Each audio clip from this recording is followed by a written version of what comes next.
Hello everyone, I am Dr. Vivek Vardhan Veerapaneni, a consultant pulmonologist and allergist at Shwasa Hospital, Narayanguda, Hyderabad. Asthma in adults and elderly is quite bothersome because asthma is a disease of lungs that affects the airways and it blocks them. So when the airways are blocked, you are not able to breathe properly.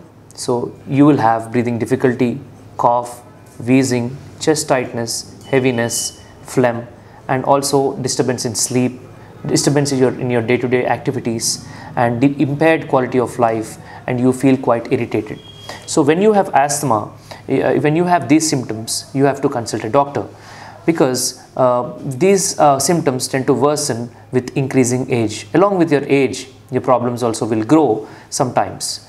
And these problems are particularly worse when you are exposed to dust, smells, any kind of smell, strong smells, any kind of smoke, including cigarettes, pollution, factory smoke, and also smoke from different things. Apart from this, it will be worsened when there is seasonal variation, rainy seasons and winter seasons especially, but some patients it may be worse in summer seasons also. So it depends. For some patients it may be worse while cooking because of the smell and smoke they get out of it, and some patients it's worse when they eat something cold or something sour. So there are different types of phenotypes in this asthma, and they can be allergic asthma, they can be non-allergic asthma. Allergic asthma usually have some associated features like allergic rhinitis, where they have runny nose, sneezing, nose block, and itching of eyes, something in the throat, itching of the skin. Whereas some people on the other hand can have non-allergic asthma such as irritant asthma. They get all the problems when they are exposed only to certain smells or smokes. So no matter what asthma it is, it will definitely disturb you.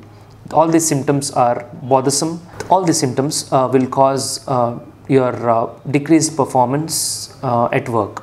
So asthma is the highest cause of absenteeism all over the world, also in India, and a lot of patients do suffer with it. Asthma or some other allergy is a most common cause of the absenteeism. And because of this problem, patients do have impact on their social life apart from their personal life. So you have to go to a doctor who is a pulmonologist and get the best treatment. Before the treatment, they do some tests to diagnose asthma. So what are the tests to diagnose asthma? One is a spirometry, where they ask you to breathe air in and out. It's a computerized test. It generates a report which will tell you the severity of the disease. Apart from that, there are some other allergy tests like skin prick tests or some blood tests, and also an X-ray to rule out other diseases.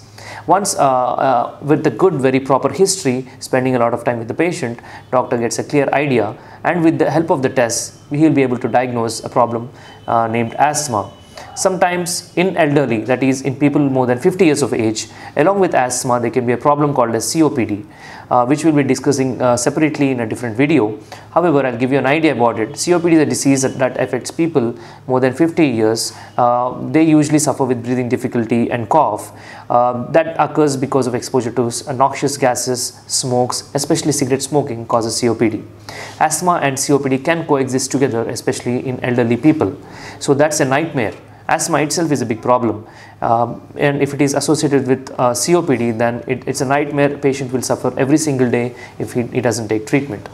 So apart from this, you also should know that asthma is a genetic disease. If your parents or someone have it, there's a good chance that you may acquire the disease, but the chance increases when there is environmental influence. There's something called as epigenetics, where things like dust mites or pollen grains will go and trigger your genes. Those genes will get activated and they will secrete some proteins that will increase the risk of asthma. So all this is very important to know. It's a genetic disease, and so after diagnosing asthma, your doctor will give you a set of treatment. Treatment for asthma is mainly inhalers. Inhalers can be in the form of inhaler like this, or it can be rotacaps that has to be taken with a rotahaler.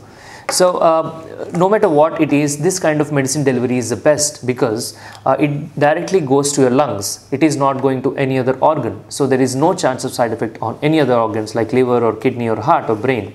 So the medicine is like splitting a tablet into 100 pieces or more than that, sometimes less than that, and taking one piece and inhaling it. So you can imagine the dose is very, very less. It's an inhalational corticosteroid, but it's very, very safe. It's been used since many decades in other countries, more than 5 or 6 decades. In India, we're using it since 2 to 3 decades.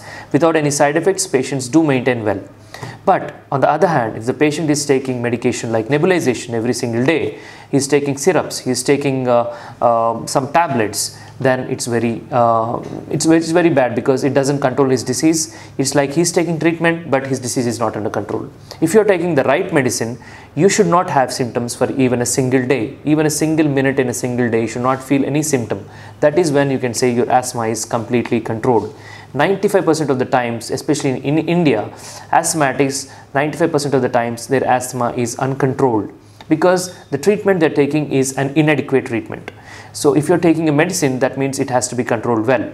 So I strongly urge you not to use nebulizers frequently, because not everybody requires nebulizers every day. Nebulizers are given for patients who have asthma attacks. When you're in an exacerbation or attack of asthma, that is when you can give nebulizer, but not on daily basis. It's too much of drug, and there is a lot of drug wastage in nebulization. Instead, choose inhalers or some other asthma medicines like nasal sprays or tablets that your pulmonologist or allergist will advise you, and stick to that treatment. Avoid nebulizers, avoid syrups, avoid all the other treatment that doesn't have any scientific backup. I urge you to take the best treatment. At Shwasa Hospital, we have been treating all allergy and asthma patients for more than 22 years now, and treatment is not just by medicines. There are 4 strong pillars in asthma treatment. One is patient education, that we strongly believe in. That is what we are doing it through this video, because there are a lot of patients suffering with asthma, but who doesn't know that there is treatment. So I hope this reaches to them. And second thing is allergen avoidance, that is avoidance measures like avoiding dust, smoke, smells, etc. And third one is pharmacotherapy, that is medicines like inhalers, nasal sprays and some tablets. And fourth one is immunotherapy that we give at Shwasa Hospital for asthma and allergies. If it is allergic asthma, then you may respond really well to immunotherapy. So immunotherapy, we'll do a specific separate video on that. But immunotherapy is a treatment where we are trying to decrease the sensitivity to a specific thing like a dust mite or a pollen grain, and we desensitize your body to that so that you won't react for it anymore. It can be given in the form of sublingual drops, or it can be given in the form of injections to the skin. So immunotherapy is a very good treatment. You can go for it. Apart from this, above this, there's something called as biologics. Biologics are injections like omalizumab, mepolizumab, benralizumab directly go and attack the antibody that is causing all this problem. It is used in severe uncontrolled asthmas. In spite of giving all the treatment, there are about 1% of patients that do suffer with this problem. We have that advanced allergy and asthma treatment at Shwasa Hospital, and right from this basic inhaler to the most advanced treatment for asthma, everything can be done here. So depending on your requirement, depending on your need, the right medicine for the right patient at the right time in the right dosage is what we believe in, by the right doctor, will give the best results. So choose your doctor wisely and get treated for your asthma or asthma plus COPD. Thank you.